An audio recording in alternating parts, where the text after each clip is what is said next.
Hey guys, you're welcome back to the Cypher Tea Room. Before we address today's topics, be sure to like, comment, and subscribe to the channel. Make sure to turn on post notifications, grab a cup, and let's tune in. So today we're gonna be starting off with Nicki Minaj. So it looks like Nicki Minaj's album Pink Friday 2 drops in exactly 1 month. Today's the 17th of October, and the album's gonna be coming in November 17th.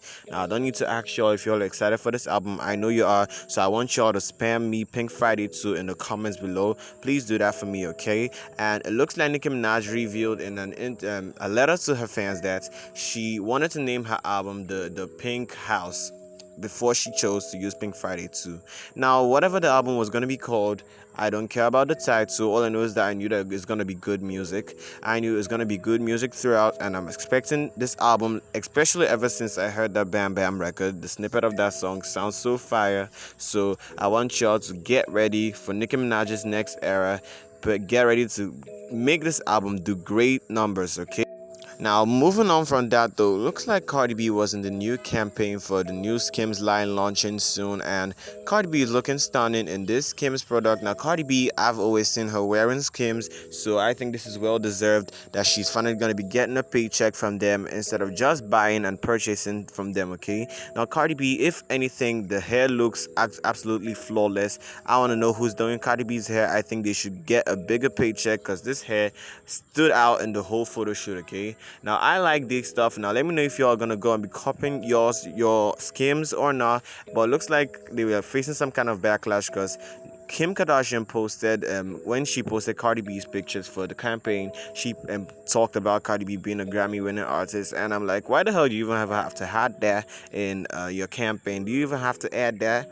But it looks like she took it down and they were dragging her down. It looks like Cardi B has been taken off of Kim's social media, but she's still up there, just that she edited what she posted about her, okay? But let me know how y'all feel about Cardi B and Skims. I think it's a good partnership, so y'all go copy your merch, okay? Now moving over from that though, looks like Offset's as we all know, Offset dropped his album, so I think y'all should tell me your honest review about the album, because I think this album is actually great and it's better than Drake's album, and even Drake knows it, although he wouldn't say it, but I think he knows that this album is better than his. But Drake will always go number one and sell big numbers, so I think he could even put out trash and still sell. But let me know your feel about Offset album, and it looks like he's predicted to debut with to 56 to 65k first week. That was at the first day of tracking. I think it's at 85,000 now that they're predicting him to actually debut on the Billboard, and he's expected to debut in the top 10. So I think I'm gonna say congratulations to Offset.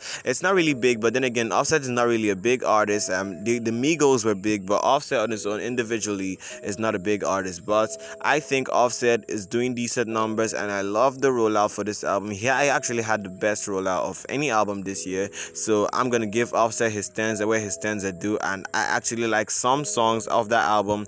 It's gonna be Worth It from Don Toliver and Offset, and The Princess Cut with Chloe. I think those are strong singles, but I think they should get a bigger push and let him make those song singles, okay? Now moving over to the City Girls. So the City Girls are going to be dropping a new album called Raw, and it looks like they're channeling their inner WAP, because people were even dragging them on Twitter, that saying that they were trying to copy Megan Thee Stallion and Cardi B's WAP because they had the same cheetah and tiger stripe prints. But let me know how you feel about this. I think they are inspired by Cardi B. Cardi B has one of the best music videos in the game, and it's okay for people to take her style. But my whole thing is that who needs a City Girls album in 2023? This girl should just call it a rap. But I think this is gonna be her last album. But I'm just gonna tune in and rate some things. I think JT is kind of the better rapper in the group, but everybody loves Carisha. That's the thing. Carisha has the personality, and Carisha's heart is not even in music. She already has her own podcast, which she's winning awards for, and I love to tune into Carisha, please. So, but JT is gonna be pushing a solo career. But let me know how you feel about the City Girls' new album, okay? Now moving over to Ice Spice and Riot. So looks like they were in an interview and they were asked the GOAT rappers, and they named Drake as the GOAT male rapper and Nicki Minaj as the GOAT female rapper.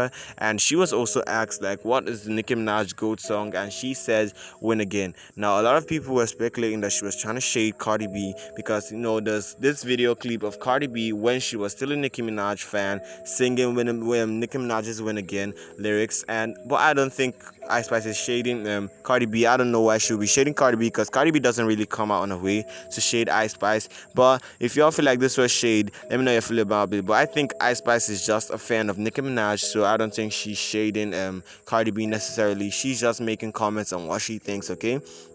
Now, Ice Spice dropped that song with Rema, Pretty Girl, and it's not really making a lot of noise, but people are calling her a flop. But she's outdoing some of the girls, and people were saying that they were comparing her success to Lotto, because Lotto's song hasn't even like debuted off a Spotify page. We can't know that song is a party. We can't know how many streams it has, because the music video ain't really doing too well. But let me know if y'all agree with Ice Spice that Nicki Minaj is the GOAT rapper, okay, female rapper. Now, moving over to Sexyyred. So, it looks like Sexyyred pops up pregnant. So, it looks like she has been pregnant for a while, sucking her belly in. But my whole thing is that Sexyyred got to get an award for sucking in her belly, because she sucked in her belly throughout her performance at the BET Awards. I was going to say why she wasn't moving a little too much. She was kind of stiff throughout the performance. She wasn't really doing too much, just shaking her cash and her mic in her hand and performing her song. I was just gonna say she's stiff, but I haven't really seen Sexyyred performing, so I thought that's just a way of performing. But it looks like Sexyyred was out here pregnant, and a lot of people are speculating that she might be pregnant for Drake, okay? Because they have been seen hanging around, and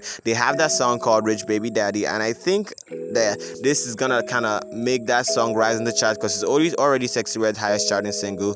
But let me know how you feel about today's tea. Like, comment, and subscribe to the channel, and once again, thanks for watching.